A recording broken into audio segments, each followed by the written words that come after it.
Welcome back to the channel. I hope you're having a great day. So today we want to talk about the BBD coin withdrawal fees being at 8.9%. And that seems to be kind of the magic percentage with most of the fees that are associated with moving the BBD coin, whether it be moving it to another blockchain or withdrawing it out to an exchange or your wallet or something like that. Um, so let's talk about why the fees are so very high. The 8.9% is pretty high. And we're going to talk to you about why it is that high. So many of you all who understand the Bitcoin MYK project, you understand that it might be one of the most ambitious projects in the world. And the reason I'm saying it like that is because um, it's centered around universal basic income. This is something that the greatest minds in history have been trying to get right for a long time. Economists, great figures in history. Um, in our modern day history, we know universal basic income. The concept started around 300 years ago. People like Thomas Paine championed it, that everybody should receive this basic living wage in the America. So it's a very American idea, but that's in our modern day history. Ideas like universal basic income, I'm sure, have existed since the dawn of time. People figured out that that resources should be distributed amongst communities, and that community, taking care of that community, make sure that community was healthy, was a priority, and it was great for the survival and the growth and health of that community. So I'm pretty sure that universal basic income didn't originate with Thomas Paine. Later on, of course, people like Dr. Martin Luther King, Milton Friedman, they championed the idea, so on and so forth. But one thing that always comes upon the discussion is the cost of universal basic income. If you're going to provide everybody with a system like this, it's going to cost a lot.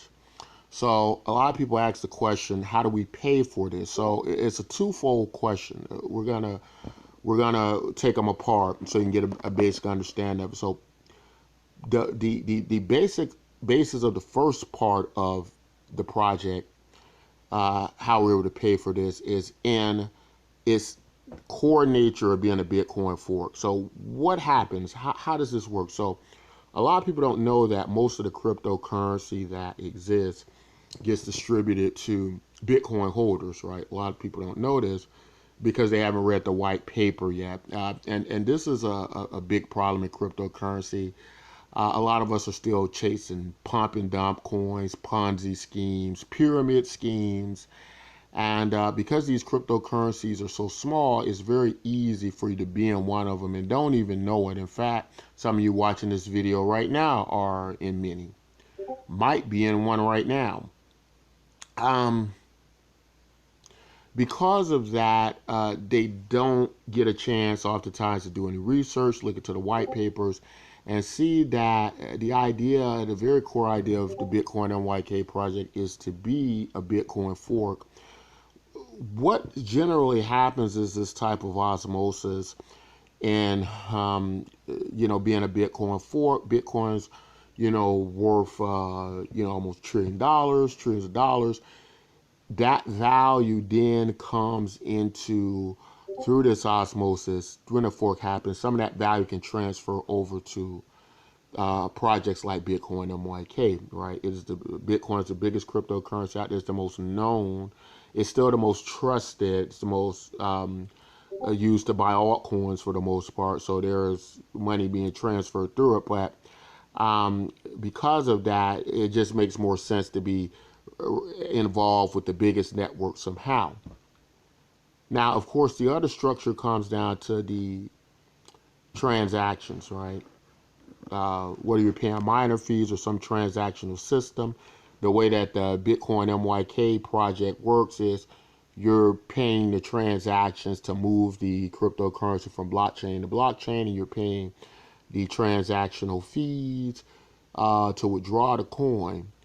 For the most part, moving it over networks like whether it's Hive or Steam or Waves are going to be almost going to be fee-less to very low fees, right? It's going to be done in a way on the back end that you can't really see the fees, so you're not going to really have a problem of, paying fees like many other cryptocurrencies have to pay ridiculous fees, whether it's Bitcoin or Ethereum. Because Bitcoin MYK doesn't suffer from that problem, oftentimes it's going to be a lot more appealing to move it, right? And so if you're getting so many Bitcoin MYK because you hold Bitcoin, it's going to probably be appealing to go, okay, I prefer to move Bitcoin MYK. It's easier, it's cheaper, it's faster, it's almost initially free, essentially free. And so that's going to make people want to use it, right? At least in that use, in that capacity more so. But the 8.9% fee obviously is going to help and aid in paying for universal basic income. And that is because part of this ambition of this project is also weighted in, imagine a cryptocurrency like Facebook, right? If Facebook had a cryptocurrency with that many people. If you really look at the structure of the Bitcoin MYK project, it's almost designed and structured a lot like Facebook to be easy to use, and a lot of the governance is conducted by the groups that are formed in the platform. So because of this, we expect a lot of value in this project as time goes on. As it is a freemium service and it is not centered around buying the cryptocurrency, it is designed to function without purchase of the cryptocurrency, right? Because its design is in that capacity, we expect a lot of users. Like, you can draw a lot more people when your network is free and the people are getting as much value as if they paid for it. Freemium service. That's why many of the social media sites get so many users, because they don't have to pay membership fees. If you look at something like Instagram, imagine if Instagram just went, okay, now it's going to be $9.95 a month. It's going to be $29.95 per month. Would they have as many users? Absolutely not. They wouldn't have as many fans. There wouldn't be as many fans.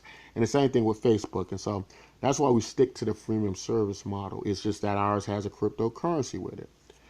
But the growth of the network is what's really creating the value, right? And one day we'll do a video on that to explain that further in depth. A lot of people are kind of lost. They don't connect the growth of a network, the size of a network, with the value of a network.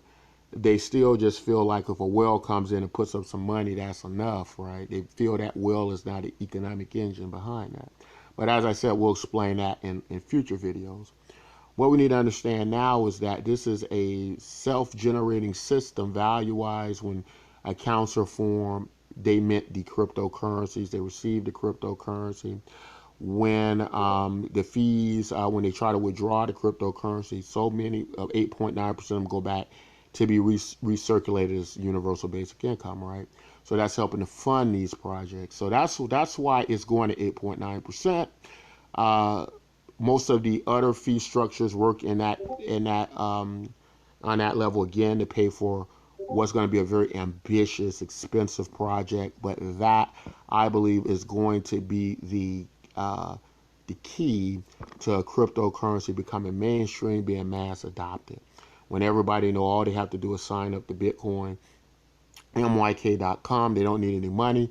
Just sign up and participate like they already do on many social media sites, and they're tokenized.